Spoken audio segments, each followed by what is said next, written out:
જૂનાગઢમાં ટ્રાફિક તંત્ર સામે જનતાનો ફાટ્યો રોષ. જૂનાગઢ શહેરના તળાવ દરવાજા રેલવે ફાટક પાસે દરરોજ સાંજે સર્જાતો ટ્રાફિક જામ હવે શહેર માટે અભિશાપ બની ગયો છે. આજે ફરી સાંજે 7 વાગ્યાથી રાત્રિના 10 વાગ્યા સુધી હજારો વાહનો રસ્તા પર ફસાઈ ગયા હતા. કિલોમીટર લાંબી લાઈનો લાગતા લોકો કલાકો સુધી હેરાન પરેશાન બન્યા હતા.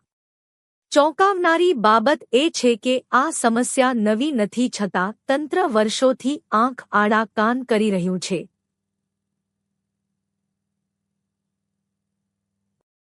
ટ્રાફિક પોલીસ, નગરપાલિકા અને રેલવે વિભાગ વચ્ચે કોઈ સંકલન ન હોવાના કારણે સામાન્ય જનતા રોજ સજા ભોગવી રહી છે.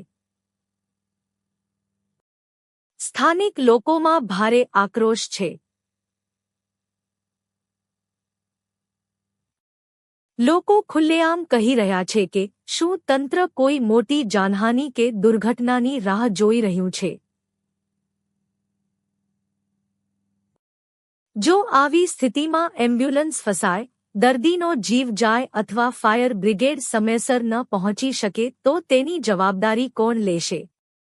હવે સમય આવી ગયો છે કે તાત્કાલિક ફ્લાયઓવર, અંડરપાસ અથવા વૈકલ્પિક રસ્તાની જાહેરાત કરવામાં આવે અને કડક ટ્રાફિક એક્શન પ્લાન અમલમાં મૂકવામાં આવે.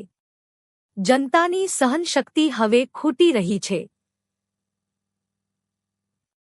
જો હવે પણ જવાબદાર તંત્ર નહીં જાગે તો આગામી દિવસોમાં ઉગ્ર વિરોધ અને ચક્કાજામ આંદોલન થાય તો નવાઈ નહીં.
કોકને અડવાડાનો થયો છે.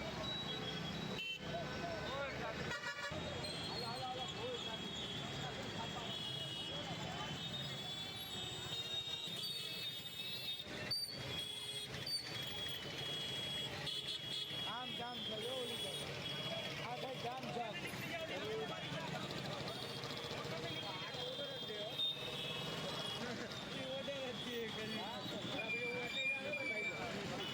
અહીંયા જામ છે જો આ સાઈડ હવે. બે બાજુ છે આ બાજુ ક્યાં છે આને હિસાબે થાય. હા ફાટકની હિસાબે ફાટક ખુલ્લે છે જવાનું જ છે.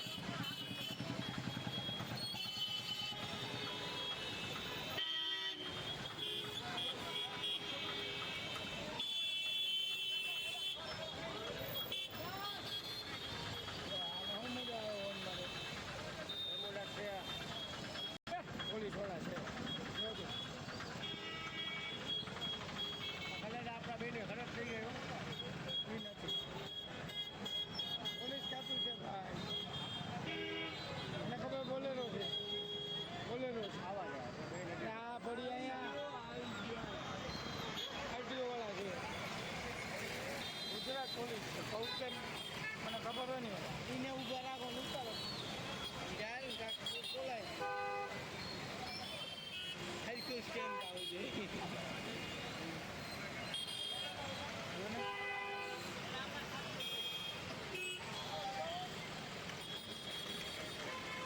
વિડીયા જોઈ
એટલે તો હું વાહ પડ્યો કર્યો હવે બાઇક મૂકી બાઇક કરવાની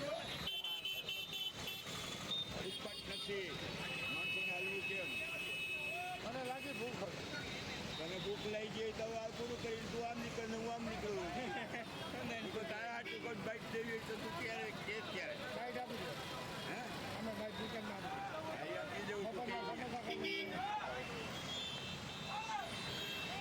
ખવાનું આમ નામ છે હવે ખાઈ જ લેવાનું છે આપણે ખાઈ જ લેવું હવે ભૂખ લાગે કાંઈમાં ભૂખે ના મરાય કાંઈ કોઈ મારા ઘરે કે તારા ઘરે કૂતરાના ધંધા પડતું છે બીજી વધીને ચક્કર આવીને પડી જાવ તો કોઈ ખાવું ઉપાય નહીં કરે એક આ સ્વાદ જામ છે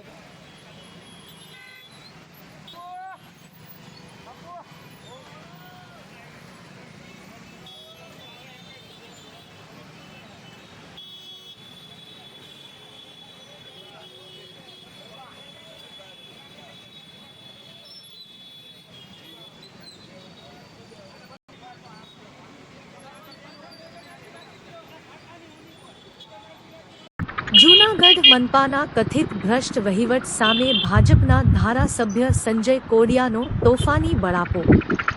નકશા વગર કરોડોના ટેન્ડર કેવી રીતે પાસ થયા? કમિશનરને પત્ર લખી કડક કાર્યવાહી કરવાની માંગ. જૂનાગઢ શહેરમાં મહાનગરપાલિકાના કથિત ભ્રષ્ટાચાર, બેદરકારી અને અણઘડ વહીવટ સામે હવે ખુદ ભાજપના જ ધારાસભ્ય શ્રી સંજયભાઈ કોડિયાએ મોરચો ખોલતા રાજકીય અને વહીવટી વર્તુળોમાં ભારે ખળભળાટ મચી ગયો છે. શહેરમાં લાંબા સમયથી ચાલી રહેલા રોડ રસ્તાના નબળા કામો, ખોદકામ બાદ અધૂરા મુકાયેલા પ્રોજેક્ટો અને જનતાને પડી રહેલી હાલાકીને લઈને ધારાસભ્યશ્રીએ મનપા કમિશનરને એક આકરો અને ધારદાર પત્ર લખી તંત્ર સામે અનેક ગંભીર સવાલો ઉઠાવ્યા છે.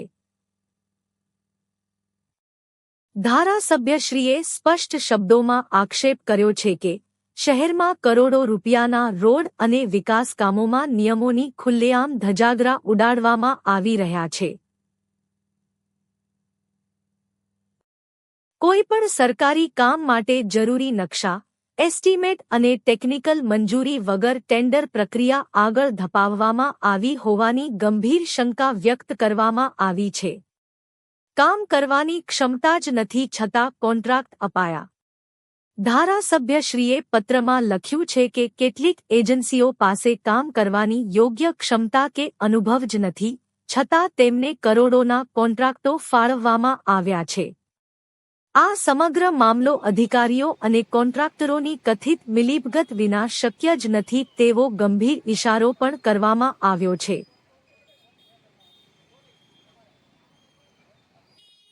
નિયમ મુજબના બોર્ડ ક્યાં ગયા? નિયમ મુજબ જ્યાં પણ વિકાસ કામ ચાલતું હોય ત્યાં કામની વિગતો દર્શાવતા બોર્ડ ફરજિયાત લગાડવાના હોય છે, જેમાં ખર્ચ, રોડની લંબાઈ, પહોળાઈ અને વપરાતું મટીરીયલ દર્શાવવાનું હોય છે.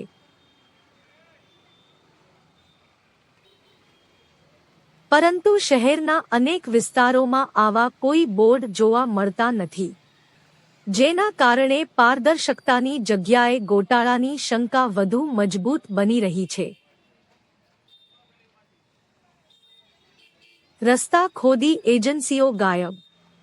જૂનાગઢ શહેરમાં અનેક વિસ્તારોમાં રોડ ખોદી કામ અધૂરું મુકાઈ જતા સ્થાનિક લોકો અને વાહનચાલકો ભારે હાલાકી ભોગવી રહ્યા છે.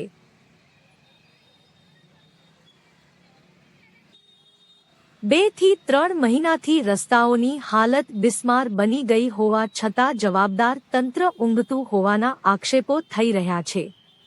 મનપાના પોતાના કોર્પોરેટરો પણ કંટાળ્યા. માહિતી મુજબ મનપાના જ કેટલાક કોર્પોરેટરો પણ આ વહીવટથી કંટાળી ગયા છે અને કથિત ગેરરીતિઓ સામે નારાજગી વ્યક્ત કરી રહ્યા છે. ધારાસભ્યશ્રીએ આવી એજન્સીઓને બ્લેકલિસ્ટ કરી જવાબદાર અધિકારીઓ સામે કડક કાર્યવાહી કરવાની માંગ કરી છે.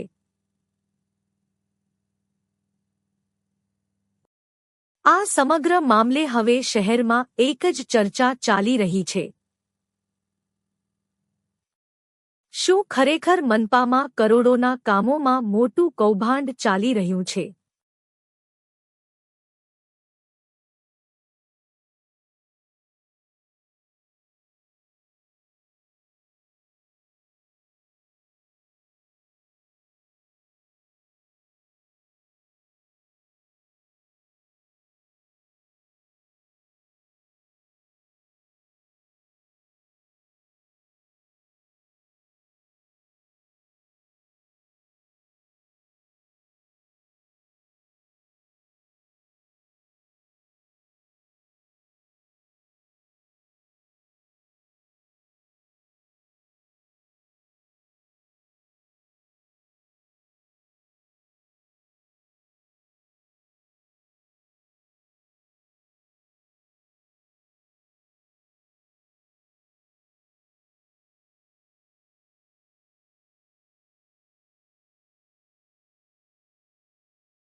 વિડીયો નાખને રવિન્દ્ર નથી જોતા. એક ફોટો પાડો મારે. હાલ પડી ગયા એકલા પડી ગયો મારી ભૂલી ગઈ. પેલા વિડીયો નાખે ભાઈ એ નથી જો